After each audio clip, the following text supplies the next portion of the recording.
Welcome to All About Albemarle, the segment where we talk about the things that matter to the people who live, work, and play in the city of Albemarle. I'm David Fath, the Communications Director for the city, and joining me today is Darren Pressler with our Solid Waste and Recycling Division. Darren, thanks for joining us. It's that time of the year where it's time to do the spring spruce up, outside the house, inside the house. And I wanted to kind of give some folks some guidance on what they can recycle at the curb and maybe what they can't. And let's start with the outside of the home first.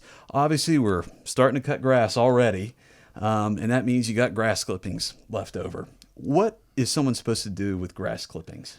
Okay, you can bring them to us directly at the landfill, and we'll recycle those into compost. When you bring them down, you'll bring them in bagged. You'll have to cut the bag open. You can throw the bags away for free, but you have to pay to dispose of the grass clippings. All that material is composted. At the curbside, you can place it in bags, like you have been. You can even put small amounts of leaves and stuff like that, just landscaping type activities, because it all goes to the same area for us to be composted. And so, to be clear, I'm glad you brought up the loose leaf component. There's a collection season for that. That ended, I guess, roughly about a month ago. That's right. So loose leaves right now, if you've got any of that left over on your property, that's got to be bagged. It will be collected at the curb and taken to the landfill. Yes, during loose leaf season, do not mix anything with it. Just loose leaves. Yeah, and it does. To be clear, does not need to be bagged during loose leaf season. But That's that's done. So for now until we hit the fall again, we're going to be at a point where that stuff needs to be bagged and will be collected, and no additional charge there. Let's talk about brush and limbs. People going out, they've got some tree trimming to do.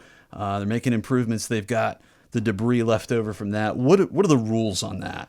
Well, you need to keep it smaller diameter, 6 feet or less, and it'll be picked up curbside. The city will bring a grapple truck around, just like Waste Management has for years, and pick the material up. They'll haul it down to us. That goes into a different area than your grass clippings and such. Any specific details or anything you need to know about that, I would always check the city's website. Make sure that you're reading the current rules, and if you have any questions, the numbers are there who to contact. Great.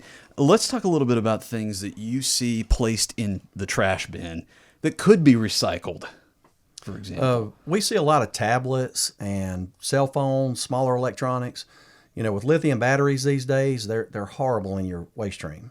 They can catch fire. There's all kinds of contaminants and stuff there. Those items could be recycled. You can bring them to us to recycle. There's also vendors. Most of the places you buy computers or phones or power tools like that, you can recycle them at those vendors.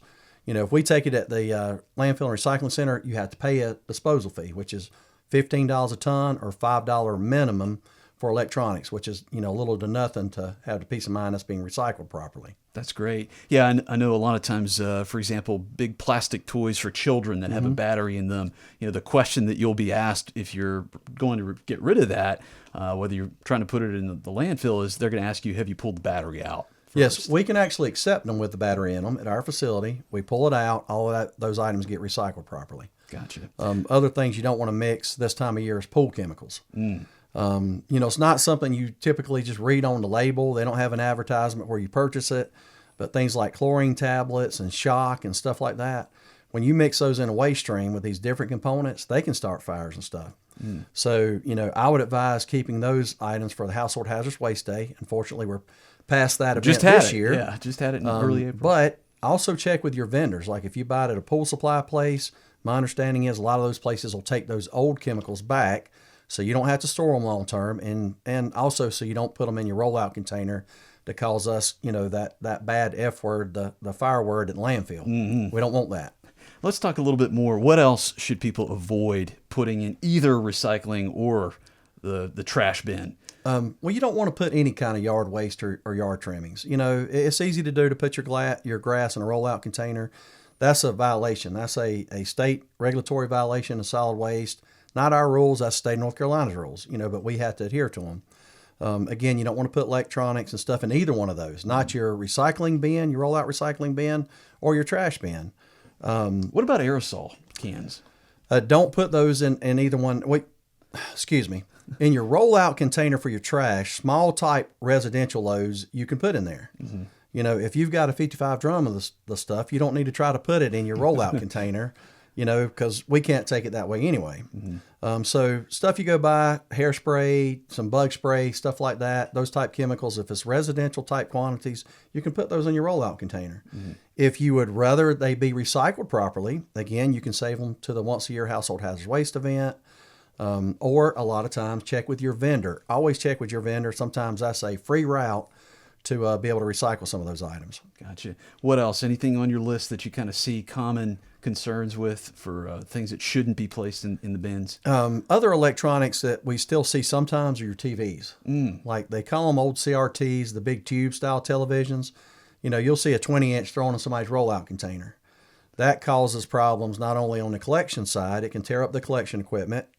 Plus, it causes us issues on the disposal side, because if we can safely get it out of the trash once it's tipped at the landfill working phase, then we have to. Those items are, again, banned from disposal in the state of North Carolina in a landfill. Something else that's banned, a lot of people don't know, is plastic bottles. Plastic bottles by law are banned from disposal in landfills. Now, to tell you that I'm going to dig through your trash or have any of our staff dig through a bag of your trash to pull out a plastic bottle, we're not. It's obviously too dangerous.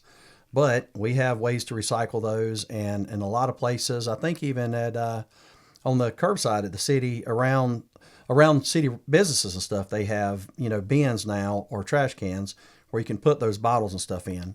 So it's just a good thing to do to recycle, makes the landfill last longer, and you can turn that product back into a new bottle again. Exactly. Let's talk about, speaking of things that can be reused, you mentioned the yard waste that's brought in. People may not realize this, but the city actually does have at the landfill compost that's available for sale, and mulch that's also available for sale at a pretty affordable rate, lower than what you would pay retail for. Tell us a little bit about what's available there. Well, for our wood mulch, and it's 3-inch minus, that means it's sent through this screening process. So typically the material coming out is going to be less than 3 inches, and that's wood mulch. It's $30 a ton, $15 minimum. That means up to 2,000 pounds is $30, which is going to be cheaper. You're going to typically buy it anywhere else. It might not be as perfect as some other products you buy at a landscaping yard, but for most people, it works great. And you're welcome to come down and look at it. You don't have to, if you come look at it, doesn't mean you have to buy any right now. Come check it out, window shop. Leaf mulch is $27 a ton, $10 minimum.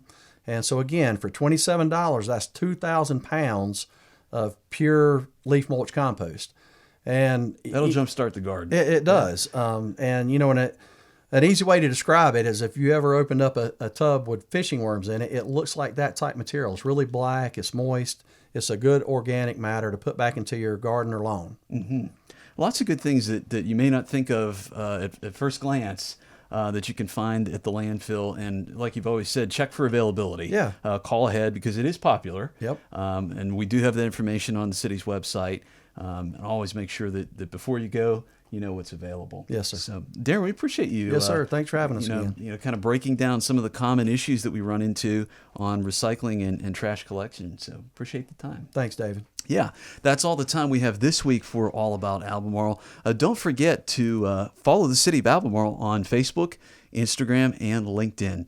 For Darren Pressler, I'm David Fath. Thanks for listening.